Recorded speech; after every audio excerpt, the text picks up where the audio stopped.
Профессор Дахкильгов внес значительный вклад в развитие ингушской науки и оставил заметный след в истории нашего университета.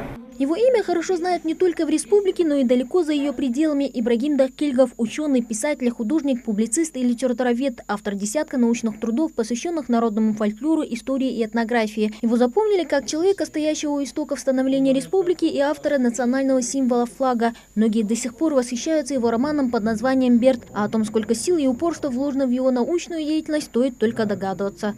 В бытность Ибрагима Абдурахмановича именно им был задуман и частично реализован проект по современному ингушскому языку, где была заложена идея реализации академической грамматики ингушского языка. Две части этой работы, этого проекта уже вышли в печать.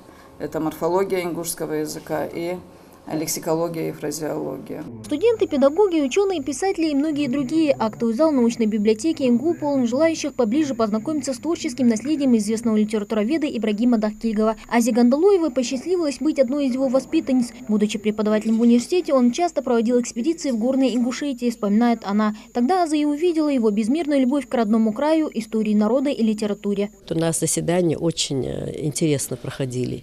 Он рассказывал такие вещи, которые никто не знает. Халхар Хамаш, Дуцрыш, Уалымш, Кицаш. Весь впитанный он был фольклором. Докорцун. Он мог часами об этом рассказывать. Немало теплых слов звучат из уст его соратника Хасана Туркаева, с юношей, который позже займет свою нишу в истории ингушского народа как выдающийся ученый, писатель и публицист. Он познакомился еще в 1957 году. Хасан вспоминает, увлекаться наукой Ибрагим Дахкильгов начал еще в студенческие годы. Именно тогда он заметил в нем талант в рисовании. Ибрагим изображал на холсте родные башни и готовил иллюстрации к своим книгам. Мы жили в общежитии, естественно, в разных комнатах, и наблюдать, как он рисует за творческим процессом, не приходилось. И художники не любят, когда они работают, чтобы кто-то стоял за спиной и смотрел. Это естественно.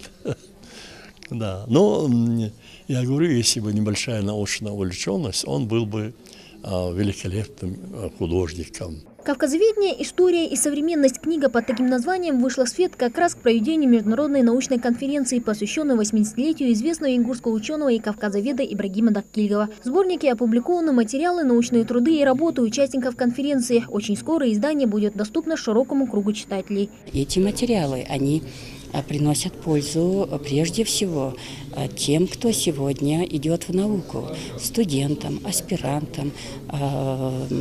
Они очень высокую практическую и теоретическую значимость имеют.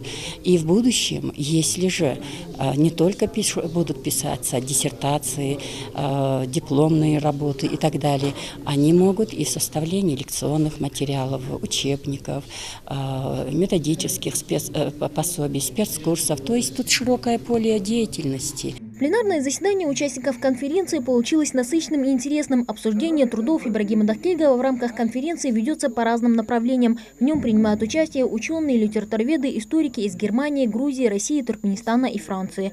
Мадина Пугоева, Рахман Цуров, Рамазан Зурабов, Новости 24.